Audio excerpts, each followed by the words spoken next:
Broad Streamcast Communicators, ang naiba at kakaibang plataforma sa digital broadcast mula Luzon, Visayas, Mindanao hanggang sa iba't ibang dako ng mundo.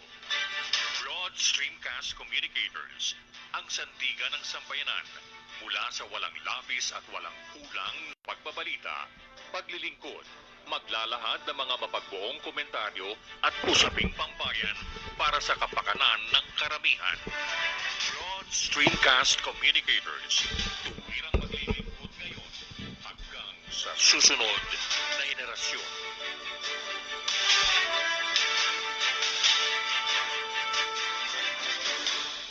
Mayong hapon, magandang hapon po sa lahat ng mga nanonood at nakikinig sa atin dito sa Bistag Live on BSC, Broad Streamcast Communicators. Muli ang pagbati po ng inyong lingkod sa lahat ng mga nakikinig at nanonood sa atin hindi lamang po sa Pilipinas kundi sa iba't ibang parte ng mundo. Maayong hapon sa inyong tanan diri sa Pilipinas, pasado alas 2 na. Anuman ang time zone sa inyong mga kinaroroonan, palagi namin ipinapanalangin na sana nasa mabuti po kayong kalagayan. Today is Monday, first day of November. Ito po ay isang mahalaga para ho sa mga Katoliko, pero wala tayong magagawa, restricted na naman po tayo. Sarado ngayon ang lahat ng mga libingan, lahat ng mga sementeryo.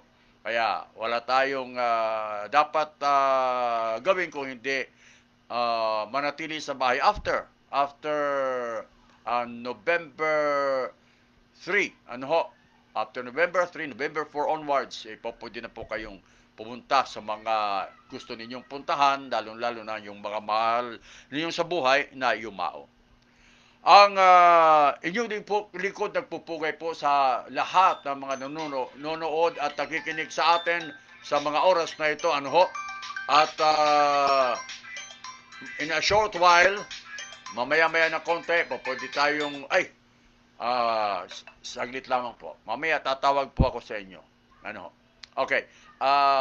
Sa mga nanonood at nakikinig sa atin sa mga oras na ito, lalo na sa ibayong dagat, gusto po natin na iparating ho sa inyo na ang aming kalalagayan dito sa Pilipinas ay okay lamang po. At katunayan, pinagpapahanda na po ang mga LGUs ng ating mga kinaukulan, lalo na ng Department of Health, pinapaghanda na para sa darating na mga araw, pagbaba ng alert level natin. Ang ibig sabihin nito, mga masugid namin taga-subaybay, ang National Capital Region dito sa ground zero, kung tawagin natin, pagdating ho sa COVID, sapagkat talagang dito ho nagkaroon ng surge. Dito po talaga dumami ang COVID cases. Ang Metro Manila ngayon ay maganda po ang sitwasyon. Gumaganda sapagkat ang ating mga COVID cases po ay bumababa. Batay ho sa pahayag po ng Department of Health, nababawasan na yung mga na isinusugod sa mga ospital, mga COVID cases ang ating tinutukoy dito. At ang binabalanse ngayon, isang malaking hamon kasi, ang papaano babalansihin ang ekonomiya at ang kalusugan. Ito, dito ngayon, nagkakaroon ng mga pamamaraan, papaano po ito matutugunan. Yung pangangailangan ng bulsa ni Juan de la Cruz at Maria Clara, at ganun din po, yun ho namang proteksyon sa kalusugan, lalo na laban sa COVID-19. Ito po yung isang hamon, hindi lamang po sa mga kinaukulan kung hindi pati na sa taong bayan. Ang PGH ngayon, batay ho sa naging pahayag po ni Dr. Jonas Del Rosario na siyang tagapagsalita ng PGH, lumuluwag na po ang kanilang hospital beds, yung mga dinadala roon na na mga COVID cases, kaya nga yung kanilang mga pasyente kasi mayroon naman dinadala roon na hindi COVID cases, maaaring yung paluwagin yung kanilang mga iba pang, sabihin na natin, karagdagang mga ward para doon sa mga mga hindi COVID cases. Alam naman natin ang PGH talagang doon po dinadala karamihan ang mga nagkakasakit sapagkat maliban sa yan ay pagmamay-ari ng gobyerno, yan po ay nangunguna o kaya may sapat na kagamitan at saka marami pong mga magagaling na mga doktor. Sabi po ng Department of Health, maghanda na po ang mga LGUs para pagbaba ng alert level 2 ay hindi nagkakandara pa. Kasi baka mamaya doon na maghahanda na alert level 2 kinabukasan o kaya mismo sa araw ng pagbaba ng alert level. Ang alert level 3 ay hanggang 14 ng buwang ito ng Nobyembre. At tinatayang maaaring magkaroon ng alert level 2 at ngayon pala ipinapaghanda na po ang ating mga lokal na pamahalaan para hindi tayo mabulaga. Maging ang Octa Research Team ay nagsasabi na ang NCR ay tuloy-tuloy ang pagbaba ng COVID cases. Yan po ay ilan sa ating mga masasabi natin mga kababayan na isang magandang balita para sa ating mga pagkikibaka laban sa hindi nakikitang kalaban. Ito yung COVID. Kanina may tumawag, mayroon po tayong tinawagan kanina, pero hindi tayo sinagot, baka yun na siguro. Anyway, mayroon pa tayong gustong idagdag dyan. Ang isa pa na sa gusto natin na iparating sa mga nakikinig sa atin, ang pagdating ng mga bakuna sa ating bansa. The other day, may 1 million AstraZeneca na dumating, the other night, tapos mayroon pa rin Pfizer din na 1 million na dumating. Tuloy-tuloy po yung dating ng mga bakuna sa ating bansa. Katunayan, ang pahayag po ni Secretary Galvez na siyang pinaka-vaccine tsar natin, ay sinasabing inaasahan na may 50 to 60 milyong bakuna na COVID-19 ang darating bago matapos ang taong ito 2021. Anong ibig sabihin yan? Didaragsa dito sa ating bansa ang mga bakuna. Sipin ho ninyo 50 to 60 million vaccine ang darating sa Pilipinas bago matapos ang 2021. Kaya nga kinakailangan po talaga magpabakuna na po kayo, yung mga gusto magpabakuna. Huwag na ho kayong patumpik-tumpik kung ayaw ho ninyo magkasakit ng severe. At ang ating pamahalaan naman, tuloy-tuloy po yung pagsusumikap na magkaroon ng mga maraming vaccinators at saka marating po yung pinakaliblib na lugar. Yan pong ginagawa ng ating pamahalaan. Ang sabi po ng vaccine czar natin, si Secretary Carlito Galvez, ng NTF, sinasabi po na yun hong mga nabakunahan na sa atin, nasa more or less nasa 50 million na mga 50 to 60 million or mga 59 million mahigit. Pagkakaalam natin na nabakunahan, 59 doses na ang nabakunahan. Million po ang tinutukoy natin dito. At doon sa 59 million, nasa 27 million mahigit na ang fully vaccinated, almost 30 million. Ngayon, yun hong 30 million mahigit, ay first dose pa lang po yan. Ibig sabihin yan, pagka nabakunahan na for the second dose, mayroon tayong more or less nasa 50 million. 50 million vaccinated individuals. Magandang report na po yan na masasabi natin at magkakaroon na po ng mas magandang sitwasyon sa ating bansa. Plus, ito pa yung sinasabi na mayroong mga paparating na mga bakuna. ang sabi nga 50 to 60 million vaccine bago matapos ang 2021. Di ibig sabihin yan is ituturok na naman yan first dose at saka pagdating ng first quarter next year, nandoon na naman ituturok yung mga second dose. Hindi natin alam ano ho, maaari pagdating ho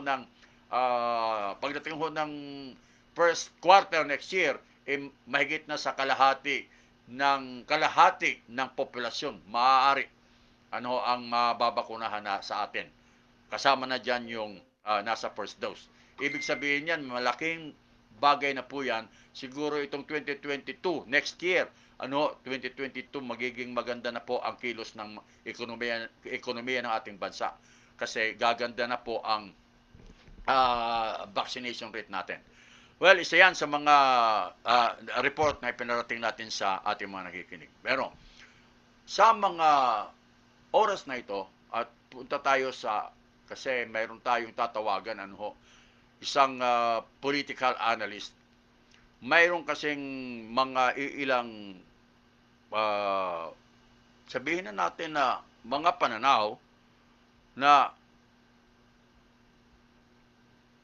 ang inuupakan daw ay si PRRD para yung kanyang mga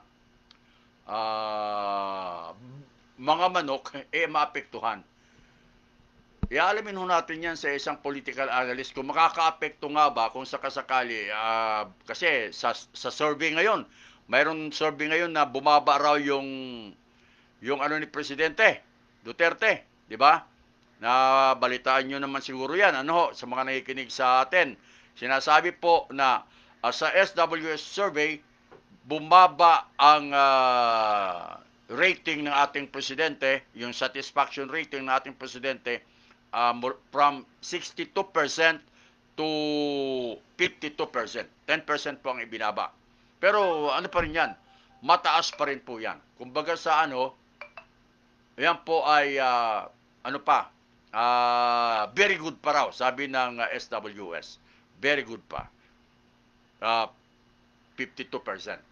Kung sa mga nakalipas na mga naging pangulo ng bansa, pagdating ho sa mga ganitong panahon, wala na. Less than 50% na. Bagsak na yung kanyang popularity at performance, satisfaction rating, lahat na bumabagsak talaga. Si Presidente na kahit bagsak, pasado pa rin. Sabi nga ng SWS, very good pa rin daw ang ikinukonsidera pa rin nilang very good ang acceptance, ang satisfaction rating ng ating presidente.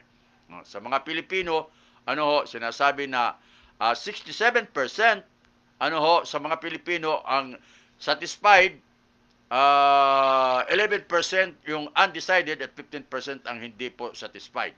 Ito po ang pinaka-bababang satisfaction rating po ng ating presidente.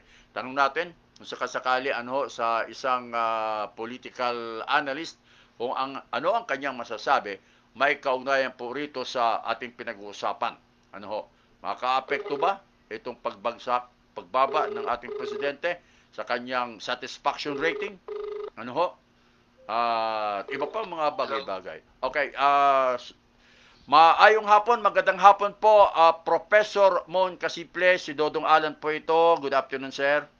Good afternoon din sa inyo. Opo.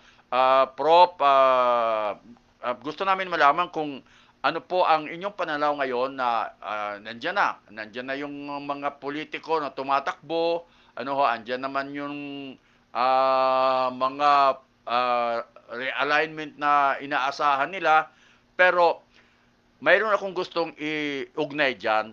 Nagpalabas ang SWS ng survey, at sinasabi na bumaba ng 10% ang rating ng ating presidente, satisfaction rating. Pero sabi ng SWS survey, very good pa rin daw yan. Ang tanong natin dito, Professor, bilang political analyst, yung po bang pagtaas, pagbaba ng survey ng isang leader, makakaapekto ba doon sa kanyang mga minamanok na mga kandidato? Well, dalawang sagot dyan eh. Okay. Una, Okay. ang unang sagot dyan ay hindi reliable ang lahat ng survey sa panahong ito. Okay. Kasi malayo pa yung eleksyon, hindi pa nag-iisip yung mga botante kung sino talaga yung bubutuhin, no? Mhm. Alala mo si Presidente Duterte, nag-number 1 lang yan sa survey patapos ng Abril, Mhm. bago mag-eleksyon. Ibig sabihin, huwag mong tansyahin mula sa mga survey ngayon kung anong kalalabasan sa eleksyon. Mhm. Isa yan, ano? Kaya okay lang, pakinggan mo ang survey. Kung indicative lang yan kung ano ang direksyon. Mhm. Pero kung ang tanong na manalo, panalo, talo, wala yan. Mhm. Yan ang unang sagot. Okay. Ang ikalawang sagot yan kasi hindi pa tapos yung proseso ng pagkakandidato. Meron tayong inantay na mabigat na date, ano? Mhm. November 15. November 15. Oho. Ang dahilan dyan, walang maliwanag pa na kandidato ang administrasyon. Mhm. Inaasahan dyan, si Presidente Duterte mismo ang nagsabi nito dati, yung anak niya yung expected na kandidato. Mhm. Pero wala tayong balita dyan. Kaya naghihintay lang sa 15. Dahil dyan, lalong hindi mo maasahan kung anong mga survey ngayon. No? Mhm. At ano ang hindi pwedeng ikumpara yung mga kandidato. Mhm. Lalo na Presidente, Vice Presidente. Dahil hindi pa yak yung mga latag ng mga kandidatong ito. Mhm. So, tawagan mo ako after ng November 15. Tingnan natin kung ano yung kalalabasan na latag talaga. Okay. Meron pa akong gustong itanong ho sa inyo, Professor, no, isa na lang. Mayroong mga nagpanukala na wag nang magbalangkas ang Commission ng Eleksyon o di kaya gumawa ng paraan ang Commission ng Eleksyon na pagbawalan yung mga exit polls. Kasi nakaka-impluwensya raw po itong exit polls na ito sa ilang mga tao na sa halip sana yung kanilang iboboto ay si Presidential A, dahil lang sa exit poll nagiging nadudoon yung bandwagon effect, ika nga. Ano po ang masasabi ninyo rito, Professor? Well, balikan ko yung kasasabi ko lang, ano? Mhm. Lahat ng lumalabas sa poll na yan, sa panahong ito, Mhm. wala yan. Itabi mo na yan. Pwedeng pag-usapan natin, kanya-kanyang kwento yan, kung sino ba talaga malakas, sino mahina. Pero hindi indicative kung anong kalalabasan ng eleksyon. Kaya huwag na kayo mag-away. Kumbaga, magtawanan na lang tayo sa resulta ng hindi yan seryoso pa sa panahon ito. Opo. Professor, pahabol lang po. Ngayong November 15, may inaasahan ba tayong matinding pagbabago sa lineup? Well, depende kasi kung may nagpalit sa mga pangalan sa mga nakalista sa Presidente, Vice-Presidente, malaki ang epekto. Lalo pa, yung isang inaasahan ditong tatakbo ay yung ruling party, Mhm. yung PDP laban, yung wing ni Secretary Cusi, ano? Mhm. Mabigat yan kasi yan ang administrasyon Mhm. So, kahit po, naghihintay ako dyan kung anong kalalabasan talaga. Tawagan mo ako after ng 15. Sige. Professor Mon, daghang salamat sa panahon nimo, no. November 15 baka tumawag talaga ako sa November 15 sa iyo. 16 na tumawag. 16, okay. Salamat. Daghang salamat, sige. sir. Okay. Okay, bye-bye. Yan po si Professor Mon Casiple, isang political analyst. Hindi rin siya makabigay ng sabihin na natin definidong pananaw kasi hindi pa nga nakikita, hindi pa nga talaga certain kung sino ang tatakbo. Maaari may pagbabago nga sa November 15, di natin alam. May agam-agam na sinasabi na maaaring tumakbo si Inday Sara. yan ano pa yan? Pananaw pa yan. At maaari tumakbo rin si Presidente. Hindi natin alam. Alam niyo naman ang mga sitwasyon tumakbo bilang Vice President. Hindi natin, who knows? Di ba? Ito lahat ng mga doable po. Sinabi ni Presidente, hindi ako tatakbo. Tapos na ako sa politika. Hindi natin alam, maaaring magbago isip niya, sabihin niya, ako'y tatakbo bilang Vice President. Diba? O pwede, substitution hanggang November 15 pa. O pwede sabihin niya, tatakbo ako bilang alkalde ng Davao kasi patatakbuhin niya o kaya tatakbo rin si Inday Sara sa national. O pwedeng ganon. Diba? Kaya talagang November 15 pa ang magkakaalaman. November 15 pa. Ang inaabangan ng marami, yung pagsasama ni BBM at saka ni Inday Sara. Yun po talagang inaabangan. Pag yan ay nagsama, talagang ang sabi nga nila tapos na ang eleksyon. Pag nagsama yan. Kaya kinakailangan para may laban, magsama-sama ang oposisyon o ang may iba pang mga kandidato magsama-sama para mayroon tayong tinatawag na one united opposition. Yan po ay mga kababayan na ilan lamang sa mga sabihin na natin pananaw na po pwede pag-usapan natin. Tingnan nga natin kung minsan kasi ang inyong lingkod, mga masugid namin taga-subaybay, mayroong, tingnan natin kasi, yan. Ang ilan sa mga nakikinig po sa atin, maaaring mayroong mga pagbate. Tingnan natin, baka problema kasi itong, tingnan, dito na. Kikita na natin to. Yan, si Evelyn Bunaburon, maayong hapon, Dodong Alan. Maraming salamat po. Kung sakasakali po, mga nakikinig sa amin, sa mga oras na ito, hi, hello lang para malaman namin, na nandiyan kayo. Yung mag-itago, yung inyo. Mga sarili, lalo-lalo na ngayong mag-i-eleksyon.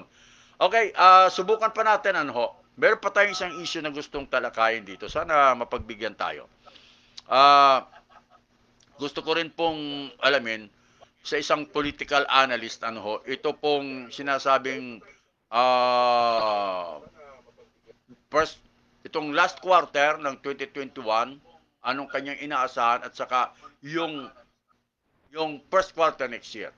Makakabawi ba tayo? Tingnan natin. Subukan natin dito sa isang financial analyst. Sana mapagbigyan tayo para makumpleto yung ating pananaw. May kaugnayan sa takbo ng ating bansa. Sana mapagbigyan po tayo. Okay, sinusubukan po natin tawagan. Si financial analyst. Hello. Professor, si Dodong Alan po ito. Oh, yes. Opo. Opo. Pasensya na, hindi ko kayo nasagot. Okay lang. Kasi Okay lang po. video teleconference. So, yes. Okay. Ay, nako. Dodoble yung boses ko. Tatawag ulit ako, Professor. Para makuha ko ang magandang niya. Opo. Sige. Professor Astro del Castillo, tingnan natin kung ano ang kanyang pananaw dito sa sinasabi na mayroon pa naman mga sinasabi sa mga report mga masugid na taga-subaybay na gaganda raw ang ekonomiya ng bansa sa darating na susunod. Yes, Professor Astro del Castillo again, maayong hapon, magandang hapon po si Dodong Alan. Okay, Prof, una sa lahat, gusto namin malaman ang inyong pananaw itong last 2 months sa last quarter ng 2021 at saka yung foresight po ninyong mga political analysts sa first quarter for 2022 dito sa ating bansa. For the rest of the year, tingin natin po dahil gumaganda naman ang sitwasyon ng ating kasos ng COVID, no? at lalo na yung unti-unting nagbubukas ang ating ekonomiya dito sa ating bansa, lalo na sa ating mga katabing bansa at mga malalaking developed countries, no? Tingin natin positibo naman ang ating outlook, no? Actually nga, during the past few days, nung lumalabas tayo, grabe na talaga yung traffic, no? Itong traffic ay isang malungkot na balita, pero ito rin ay may magandang pinapakita. Oo, na talagang itong pagbubukas ng ekonomiya ay dumadami na lumalabas. Pag dumadami ang lumalabas, ito ay mga gumagastos at nagbebenepisyo ang ekonomiya, no, dito sa paggastos na ito. Okay, Professor, ang sabi po ng ang sabi po sa mga report galing na mismo sa BSP. Ang sabi na medyo hihina daw ang piso kontra sa dolyar ngayong linggo. Ano po ang dahilan dito? Ba't nasabi ito ng Bangko Sentral ng Pilipinas? Well, posible po sa kadahilanan na talagang may demand kasi na bumili po ng mga imported commodities, items, no, lalo na po ang langis, no? Dahil sa pagbubukas ng ekonomiya, madami na uulit na nag-aangkat ng mga produkto, no, at siguro serbisyo, no. Sa kadahilanan na ito, ang panggastos po doon ay dolyares. So may demand po ng US dollar. No? Pag may demand ng US dollar, humihinga talaga ang ating piso. Ito ba'y makakaapekto sa inaasahan nating pagganda ng takbo ng ekonomiya itong last quarter, itong last Hindi 2 naman months? po, hindi naman po natin nakikita na malaking epekto. Balansado naman po ito. Ito naman po ay market forces driven. Makakapag-adjust po ang ating ekonomiya. May tataas po na produkto at serbisyo katulad ng langis, no?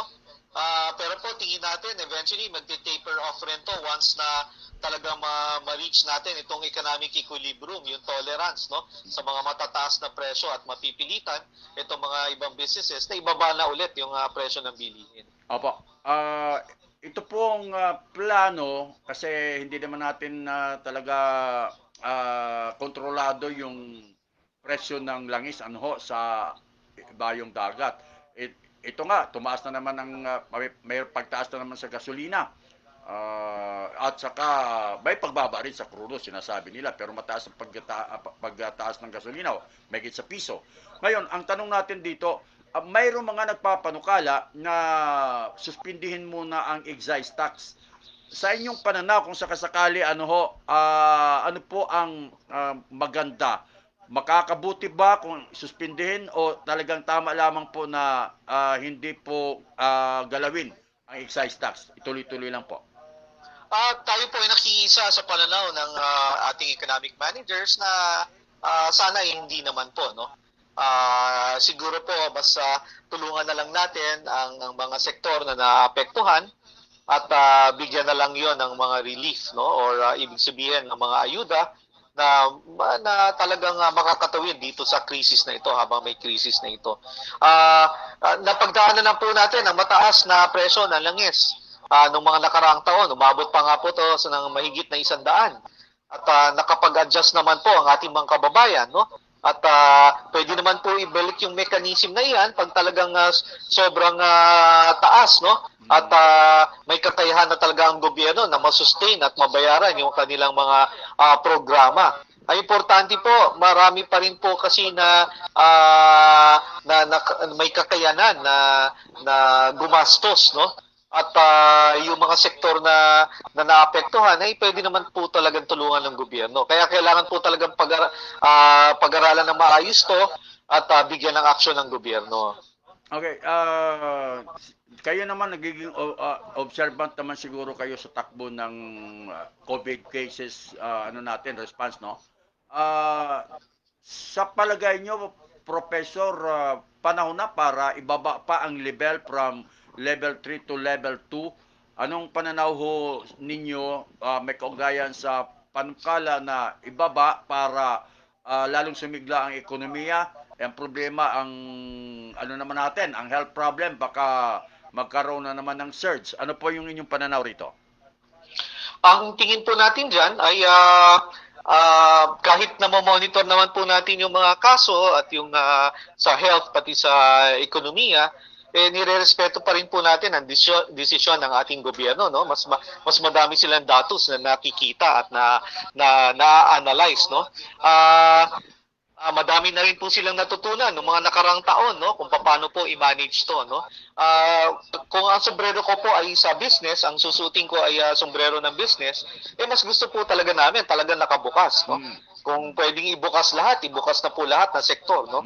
Pero po kung ang sombrero ko naman po ay magiging talagang analyst, ekonomista, mapipilitan po tayo na irespeto rin talaga yung desisyon ng ating gobyerno dahil mas alam nila kung ano talaga ang mas makakabuti sa karamihan.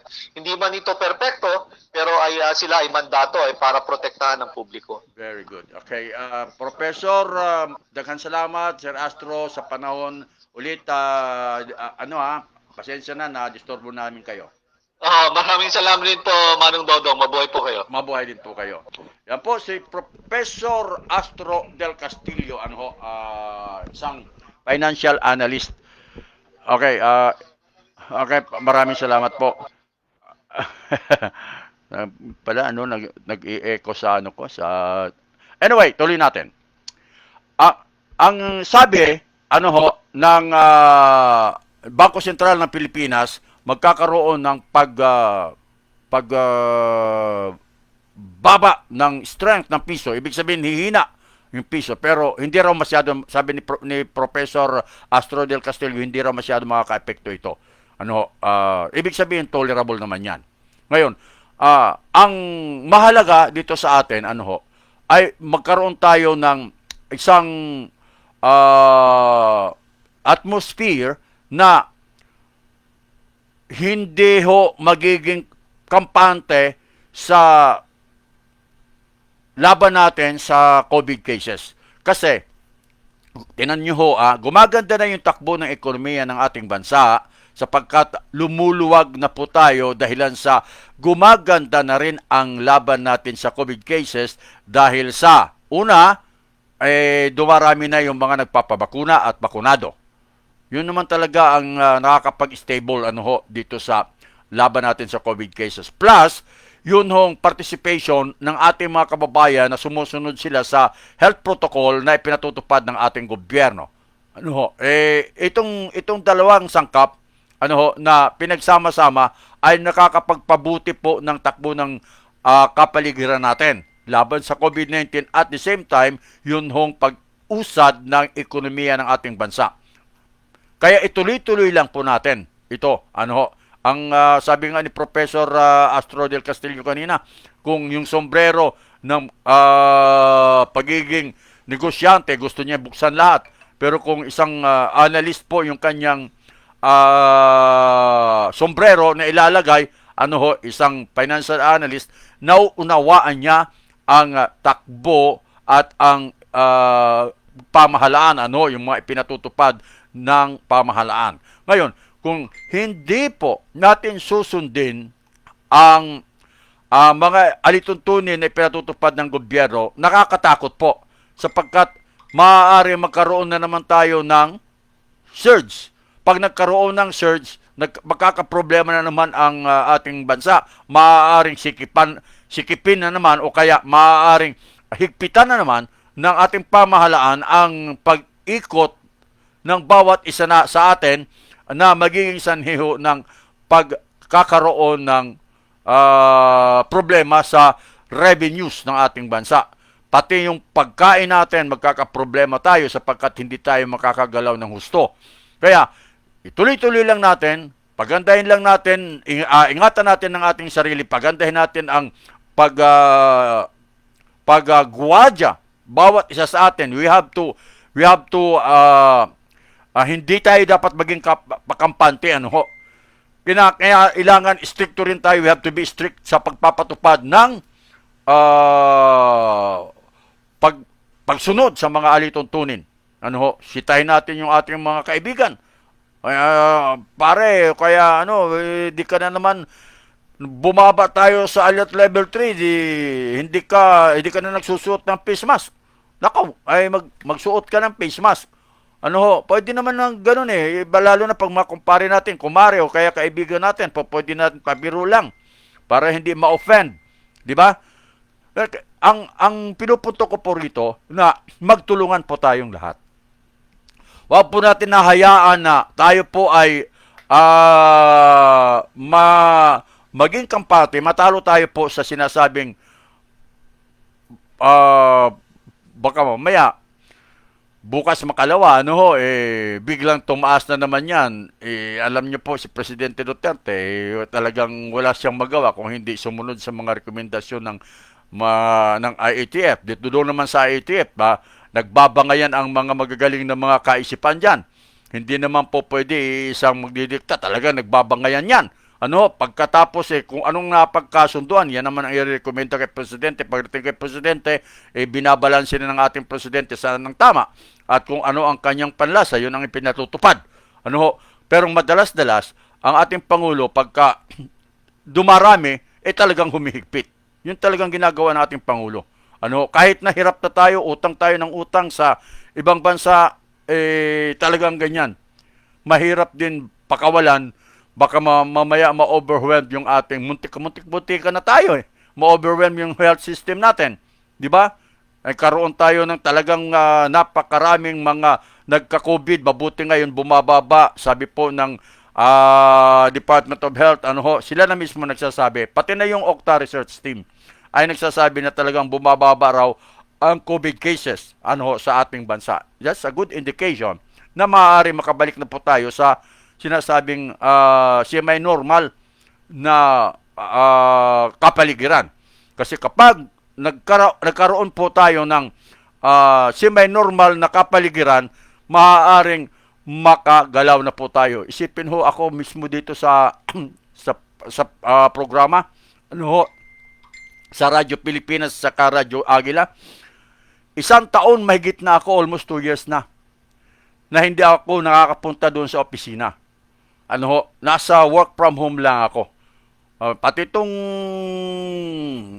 kaya nabuo itong itong Facebook Live, yung YouTube natin na mga vlog natin dahil sa dito na tayo sa bahay, hindi na tayo makakilos. Pero nagbibigay tayo ng impormasyon para makatulong tayo para ang ating mga kababayan maging aware sa sitwasyon. Sa ibayong dagat, malalaman din po nila kung ano pong nangyayari dito sa Pilipinas. Ganun po talaga, kailangan natin magtulungan. Sabi po ng mga eksperto, kapag nagkaroon po tayo ng mas marami ng mababakunahan, magaganda na yung ekonomiya ng ating bansa, gaganda na ang pagkilos natin. Well, malayo pa po tayo doon, sapagkat bagamat sinasabi ng DOH na yung dinadalang mga COVID patients sa mga ospital ay nababawasan, pero hindi pa yan sapat para maging kampante tayo sapagkat yung ating mga kababayan ay nasa 27% pa lamang sa total population natin ang nababakunahan doon sa dapat bakunahan. Ala pa tayo sa kalahati sa ating populasyon doon sa dapat bakunahan. Sabi po ng Department of Health, sabi po ng Okta Research, na di dapat tayo maging kampante bagamat gumaganda ang iba nga nami-misinterpret yung Department of Health. Sinasabi na minamadali raw yung alert level 2. Sa tingin ko hindi naman ganon. Ang Department of Health talagang binabalansin nila. Kita mo, kung gusto nila na madaliin at gawing nasa alert level 2 na tayo, di sana itong November 1 nag-alert level 2 na tayo. Di ba? Kaso lang, in-extend hanggang 14. Pero hindi nangangahulugan na minabadali nila pag sinabi po ng DOH, hindi ko pinagtatanggol ang DOH. Minsan kinakanti rin natin ang DOH. Ang sabi ng DOH, mga LGUs, lokal na pamahalaan, maghanda kayo. Lalo-lalo na dito sa National Capital Region, maghanda po kayo dahil maaari ibaba sa alert level 2 ang pinapaghanda po ang mga lokal na pamahalaan ng National Capital Region. Bakit? Para pagdating ng alert level 2, in place na lahat ang mga ikakasang mga guidelines. Di ba? Minsan kasi, nakakalito na hindi alam kung ano po yung dapat sundin. Makakaragdag po yan ng pagkalito sa taong bayan o ng taong bayan at maaari magkaroon ng hindi magandang resulta. Kaya nga, ang sabi ng DOH ngayon pa lang, paghandaan nyo na. Total, papunta naman tayo doon sa alert level 2 talaga. Pababa naman ng pababa. Di ba? Parami ng parami ang nababakunahan. Kailangan aware din tayo, alam din natin ang mga magiging patakaran kung maging alert level 2 na tayo. Tuloy-tuloy naman ang dating ng mga bakuna sa ating bansa. Okay? Oras po natin 44 na minuto na makalipas ang ika-2 ng hapon. Ang sabi ng Commission on Election, balik ako sa politika. O nga pala, may magandang balita po muna sa mga OFWs na gusto natin na iparating. Mga OFWs na mga hindi nabigyan ng sweldo, napilitang umuwi dito sa Pilipinas. May magandang balita po tayo bago ako tumalakay ulit doon sa politics. Inaasahang ibibigay ng Saudi government yung inyong mga sweldo na kung hindi niyo natanggap at hindi kayo nasahuran because of this pandemya, tapos umuwi kayo dito sa Pilipinas, maswerte tayo sapagkat talagang maswerte kayo sapagkat ang ating pamahalaan ay talagang ginagawa ang lahat ng paraan para makuha naman ang para sa inyo.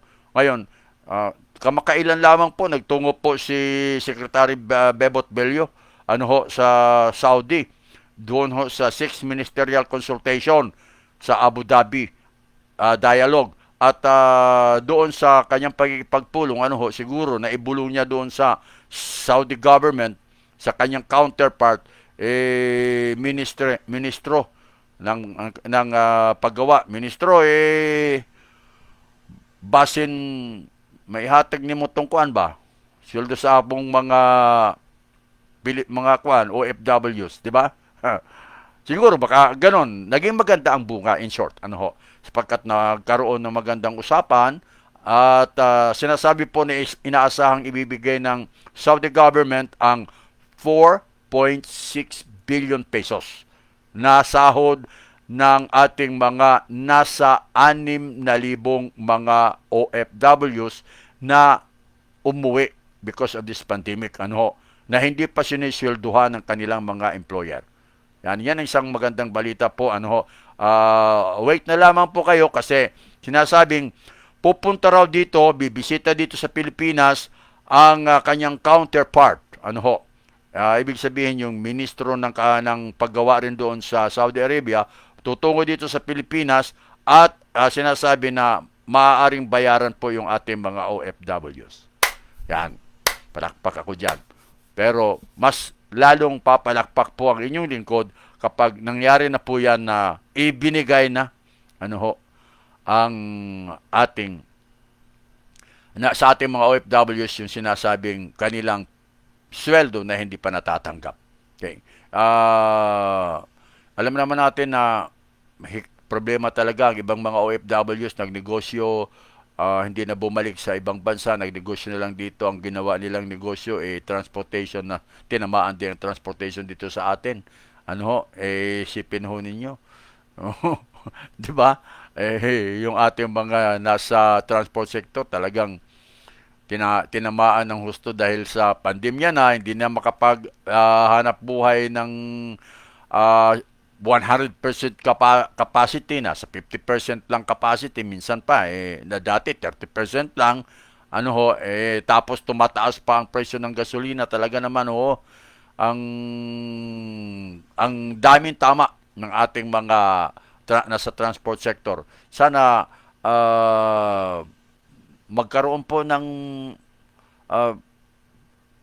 pagbaba kasi pag ibinaba po yung alert level 2 kung sa palagay ng mga kinauukulan, kaya na ng ating pamahalaan, kaya na ng ating mga kababayan, kaya na natin lahat, ibaba ang alert level at gawing alert level 2, baka 70% na o mahigit pa, ang seating capacity ng ating mga ah, lalong-lalo na yung mga, kasi ang pumapalag ngayon yung TNVS, di ba? Kasi mga PUJ, PUB, medyo gumanda na yung, mayroon na silang subsidy, yung mga nasa mga jeepney drivers, mayroon na silang subsidy, mayroon pa silang tinaas pa yung seating capacity nila. Pero yung ibang sektor ng mga nasa transport sector, mukhang hindi pa po sila nabibigyan po ng isang magandang pabor ang UB Express vehicles at saka sinasabi rito na nasa 50% pa ata sila. Baka gawin ng 70% po 'yan. Depende po 'yan sa datos na nakukuha po natin araw-araw. Nako, nung nakaraang Sabado, di ba? Umabot sa Sabado ba 'yon? Umabot sa 400 po ang nasawi sa isang araw lang. Kahapon medyo 100 mahigit. Ganun pa rin. Basta umabot ng 100. Pero mayroong araw na nag-44, kung hindi ako nakakamali, 44. Pero yung last Saturday, basta itong weekend, weekend, Sabado, kung hindi ako nagkakamali, 400 po ang nasawi. Sipin ho yun, in a day, 400 ang nasasawi. Tapos sasamahan pa po ng diyan sa lungsod ng Maynila, sasamahan pa po ng walang tubig. Oy, yung sa lungsod ng Maynila, kumusta po kayo? Sabagay, hindi lang naman sa Maynila, marami naman po napektuhan dahil sa mayroong announcement. Iyan na may announcement ng matagal na. Na-announce na po yan yung Maynilad. Karamihan ng mga nasa ilalim po ng Maynilad ay naapektuhan. Kaya sabihin na natin na naabisuhan man kayo, pero hindi naman sapat yan siguro para makapag-ipon kayo ng maraming tubig. Sana nakapag-ipon kayo, pero talagang pati yung mga yung mga fire truck, naharang na. Dito, bigyan nyo kami ng tubig. Yan po yung nangyayari po, dyan po sa lungsod ng Maynila. Marami pong apektado dyan, sa Makati, sa Pasay, sa Paranaque, basta lahat ng mga nasa ilalim po ng franchise area ng Maynila.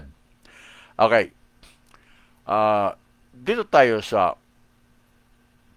presyo ng oil products, tumataas din, di ba? Sabi ko sa inyo kanina. Dito tayo sa isang sabi ng Commission on Election. Sabi ng COMELEC, maaaring tumakbo ang mga na-convict.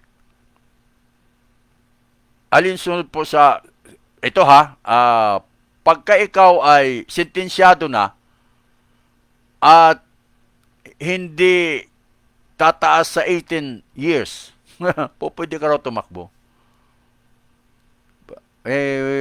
Sabi ng Commission on Election yan, ang tagapagsalita nagsabi po, maaaring tumakbo ang sa alinmang posisyon ng ating pamahalaan ang isang convicted o napatunayan na nagkasala sa isang kaso na hindi naman ihigit sa 18 taon ang kanyang pagkakabilanggo. Pero ang alam natin sa Omnibus Election Code, automatikong disqualified sa pagtakbo ang sinumang kandidato na nahatulan ang higit 1 taon at 6 na buwan. Ito, 18 years. Well, Commission on Election po ang nagsabi niyan. Kaya, pwede kayong tumakbo. May substitution hanggang 15 pa naman ng November 15. Okay. Mayroon tayong balita na napag-alaman pero ito po ay ating isisiwalat sa darating na mga araw.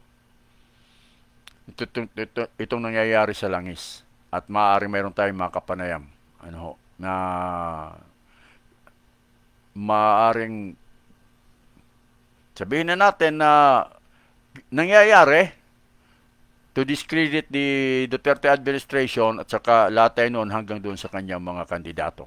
Kaya kanina sinabi, tinanong natin kay Professor Mon Casipli kung yung pagbababa ng satisfaction rating ng ating presidente makakaapekto sa kanyang mga kandidato.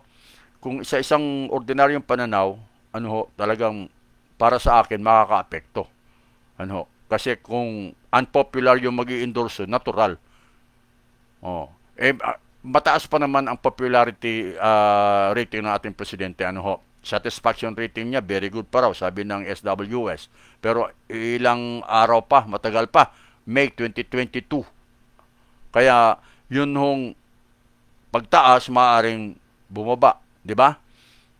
Pag bumaba yan, yan ang sasabi natin maapektuhan yung mga kandidato ng administrasyong Duterte. Pero nasa ruling coalition at saka administration naman sila, candidate, yung mga nandyan sa administration candidate, lamang pa rin po para sa akin. Yamado pa rin yun. Ngayon, pagdating ng 2015, ng November 15, pagdating ng November 15 at mayroong mga pagbabago, doon na tayo mag-usap ulit.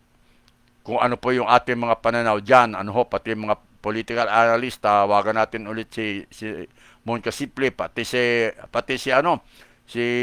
Profesor Clarita Carlos, tingnan natin kung mahahataw natin, matatawagan din natin para makita natin ano po ang takbo sa darating na mga araw after November 15. Kasi pagka fix na yung lineup, sigurado na po yan, magkakaroon na po yan ng